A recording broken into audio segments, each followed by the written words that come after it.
I hope you're having a great day. It is still pretty cold here in Iowa, and I thought it was a good time to do a video looking back. What are the 10 best and easiest cut flowers to grow? So if you're just starting out and you want to do a garden, or you want to start a cut flower garden, which this would be perfect for a cut flower garden, these are the 10 flowers. Like last year, as you all know, was my first year, so I was really nervous and I didn't know what would happen, and I started a whole bunch of seeds in my basement under grow lights. I started Lysianthus, which I started in January, and went all through the season. And I thought, oh my gosh, like this is a lot harder than I thought it was going to be. So I got all of the supplies to start seeds in my basement, and my basement temperature is fluctuating up and down, and the humidity levels weren't right. And I was like, oh wow, this is tough. But then you fast forward, we had our last frost date, and now I can put seeds in the ground. And I put seeds in the ground and I had flowers like in 2 weeks, with some of these varieties. So that was really exciting to me. So I went back and I looked through all of my pictures. I looked through my plot. I looked through my seed packets. And the flowers that stood out the most, that I was like, wow, I literally put a seed in the ground and watered it, and that was it. We did have a lot of rain, so I didn't even have to water it that much. I do have drip lines and stuff, but honestly, these seeds just grew. Like I threw them in the ground and they grew. And also, all of these things you can make beautiful bouquets out of. So if you're wanting to start with a cut flower garden and then maybe in later years add some more advanced stuff, and you just want to buy seeds, because seeds are the cheapest route to go. You don't have to buy the plants. You can buy a packet of seeds for pennies. And if you're a flower farmer, you can buy thousands of seeds for a couple of dollars. So I'm going to go through my list of what my favorite flowers were. And when I look back, it's really hard to say what was number one, what was number two, but I've kind of picked out, just based on making bouquets, what my favorites were. So I'm going to go down to number one, and number 10 on my list is Amaranth. So I literally put amaranth seeds in the ground because I had ran out of room under my grow lights, and I was like, well, you're supposed to start them inside, but I'm going to go ahead and just throw some seeds in the ground and water them. And I got these enormous plumes. So I did two types. I did the red plume amaranth and I did the green tassels amaranth. And oh my gosh, everybody loved the green tassels because they just hang below a vase. I could tie them around in a knot and put them down on the back of a vase, and they were just gorgeous. And I even, like, when they did these huge bouquets for a big thing that happened here in town, they used them, because like some of them were, they were 6 feet tall, the plants themselves, and some of those plumes were way longer than me. So using them on a huge vase arrangement, or you could just cut them off and strip them and use them in smaller vases. You can almost make them any size you want from these huge plumes, and you could get so many out of them. And then the red plumed amaranth got enormous. It was almost too big to use. I should have pinched it more. But even like during the season, like it started seeding and then it was dropping seeds, and I was seeing new plants grow up at the end of the season. So super easy plant to start from seed. And it is, so many people drove by my farm and they were like, what is that? Because it's so pretty, and it's 6 foot tall, and it's full, and it's gorgeous. So even if you just want it in a garden, in a landscape, or if you're flower farming, I definitely recommend Amaranth. It's super easy. It's inexpensive. You can start it from seed. You can also start it inside if you want to like try that. You can look at the packet, start it inside, and just put the little plugs in the ground too. 9th on my list is basil. And basil's not a flower, basil's an herb. Yes, it is. And there are a lot of different types of basil, and I tried many types of basil. Many types of basil, if you put them out when they're wet and you cut them when they're wet, they kind of smell like cat pee. Nobody wants that in a bouquet, but when they dry out, they don't. So there were a few of the basils that I really, really liked this year. And so if you had to pick a basil because you were going to grow it, you know, when you make a bouquet, you need green. Like, you want a little bit of green to like wrap up all of your pretty flowers, and green stems help hold all of those things in place. So if you're in a pinch and you haven't started anything and you need some filler, grow rows of basil. It's perfect and it's beautiful. So I like the Thai basil.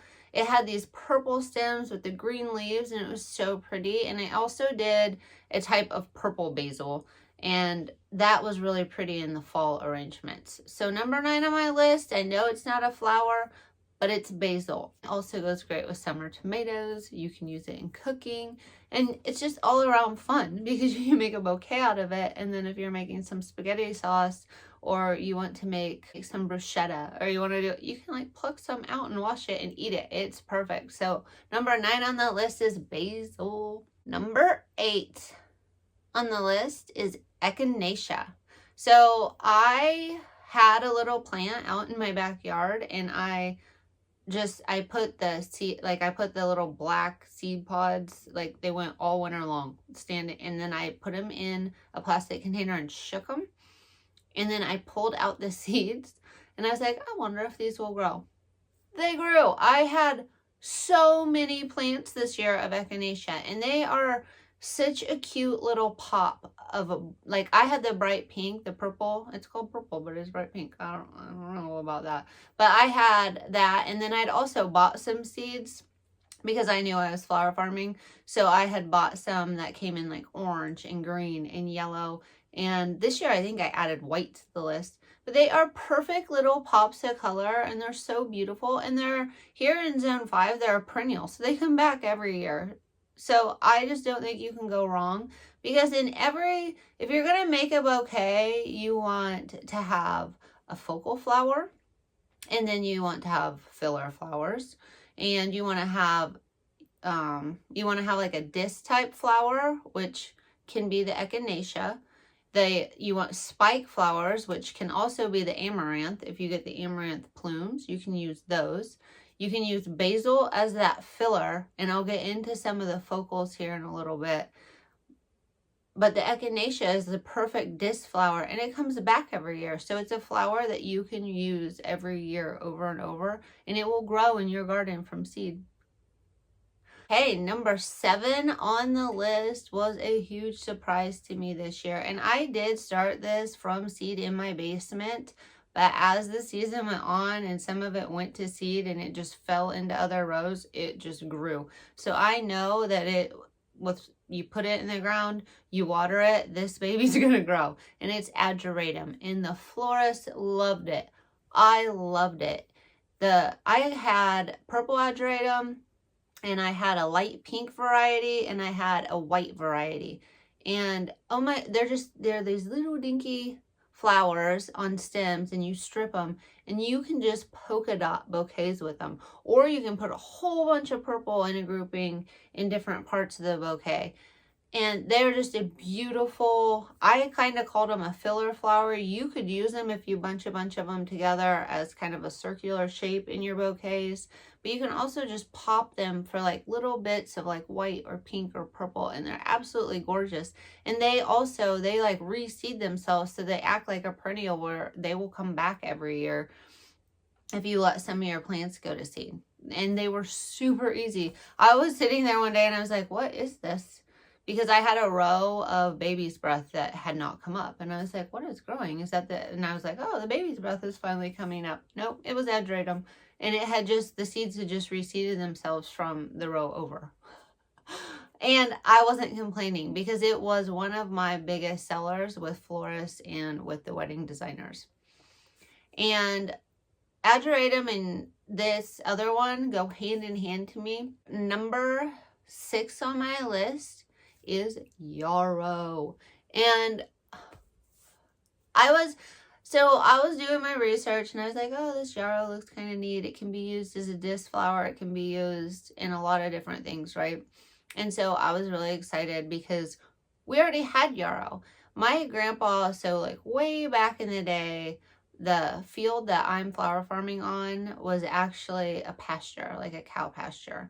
And my grandpa had grown, I think he went through and had planted maybe like a mixed seed packet that was good for like cattle or bees or whatever, because there was yarrow like popping up in the fields. But of course the tall grasses and stuff were all kind of strangling it out. So I wasn't really, because that's all I'd seen. So that's how I thought it did here in Iowa. And I did start it from seed in my basement, but again, I believe you could just put the seeds in the ground and water them, because I had more popping up in places I hadn't planted it over the summer.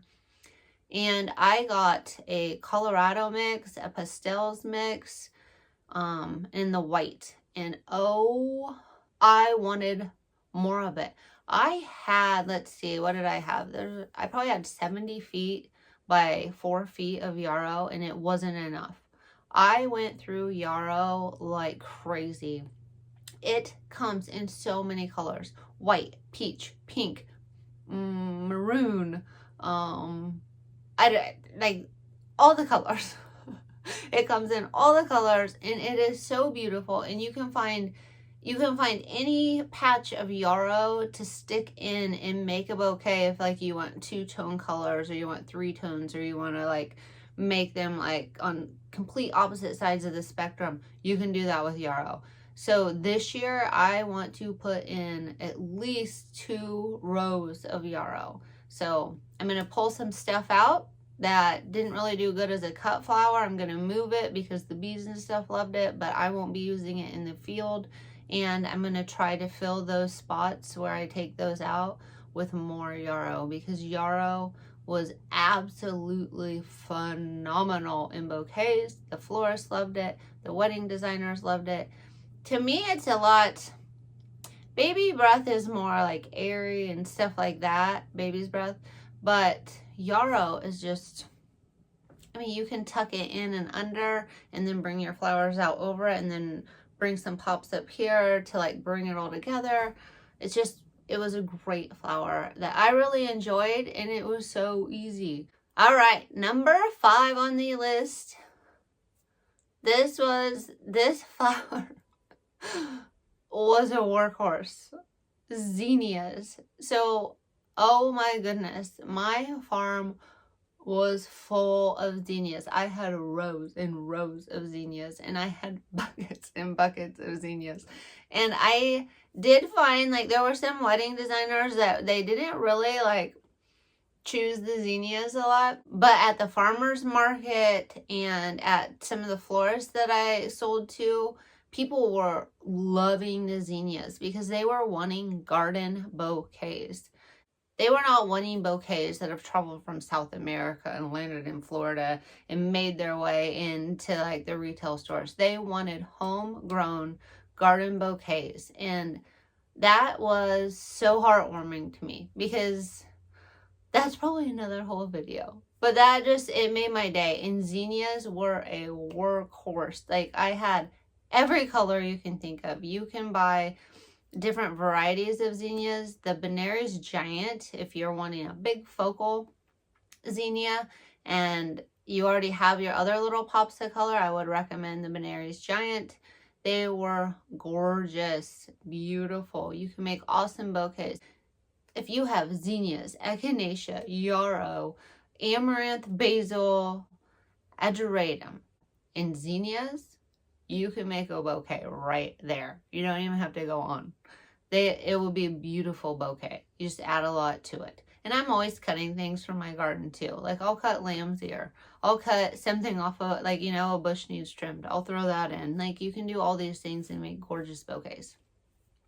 So number 4 on my list, and I actually only grew about 10 of these last year, but because they were so easy and inexpensive, and I saw everybody else selling them and I didn't have them, they made number 4 on my list, and that is the sunflower.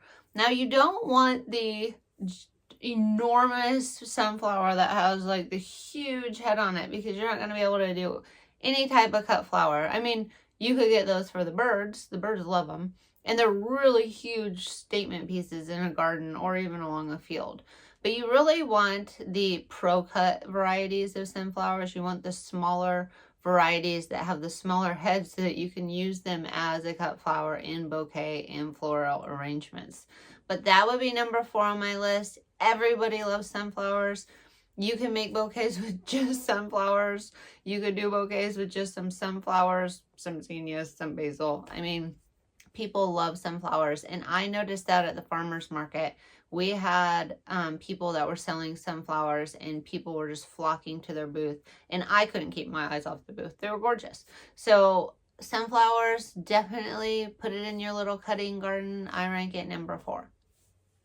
Number 3 on the list, and this is kind of one of the easiest ones I could think of to get that spike. So you can use the amaranth plumes. That's a good one. But to really get a little like spike or some frilliness or some fun in your bouquet, Celosia. So Celosia, I planted Celosia from seeds of one of my plants I had last year. I just took the seeds, I plopped them in the ground, I watered them, and oh my gosh, it took off. It was a workhorse. Now, it didn't come in until later in the season because I like if you started it earlier inside, you might get it sooner. I might try that this year.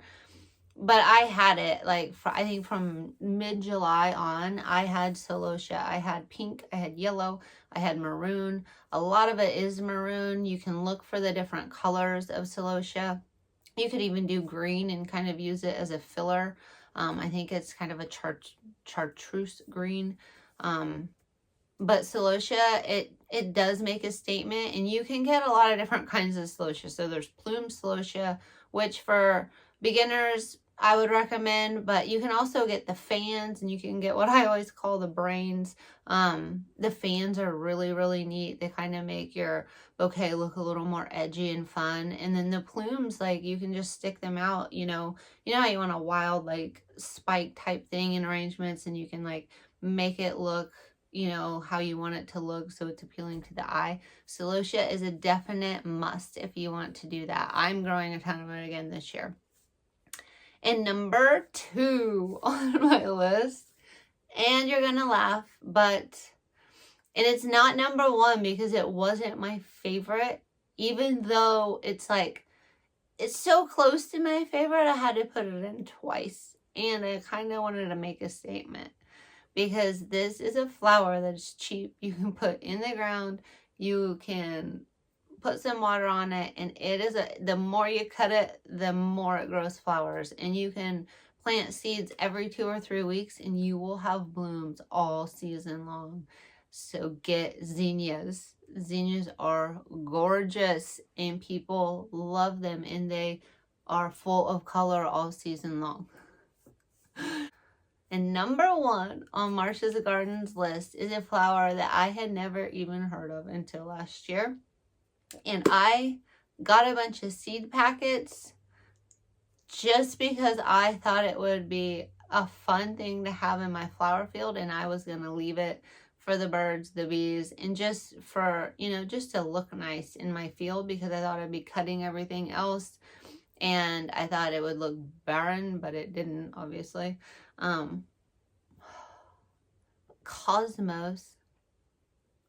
They are so much fun, and they are workhorses. You can cut them and they grow back, and they come in so many colors, and they're like little free spirits out in the garden. Oh my gosh, they are beautiful. And when you put them in a bouquet, it makes the bouquet almost magical. It reminds me of like a fairy garden, like all these like they sway in the wind. I mean, being out in the field with the cosmos, I'd always just be smiling. I will be so happy because they're so pretty, and they just, I don't know. And even in the bouquets, when I would stick them in the bouquets, I found that I could like stick them tight in, and it would just be this little color. And another thing, you can cut them when they're little, like at like almost the tight bud stage, and they're almost like starting to open.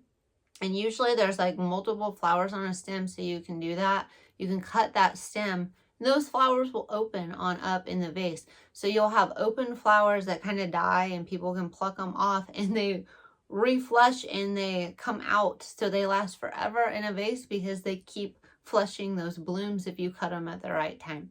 So number one on our list is cosmos.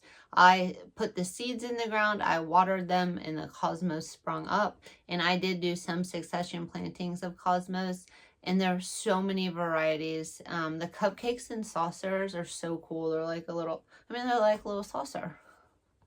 Like, they're so cute. And then, I don't know, there's so many. They're my favorite. So anyway, that is, to me, 10 of the best, the easiest to start from seed, the easiest to take care of. A lot of these are cut and come. Again, you cut them and they grow another, usually you cut them and they grow another 2 branches of whatever it is they're flowering on.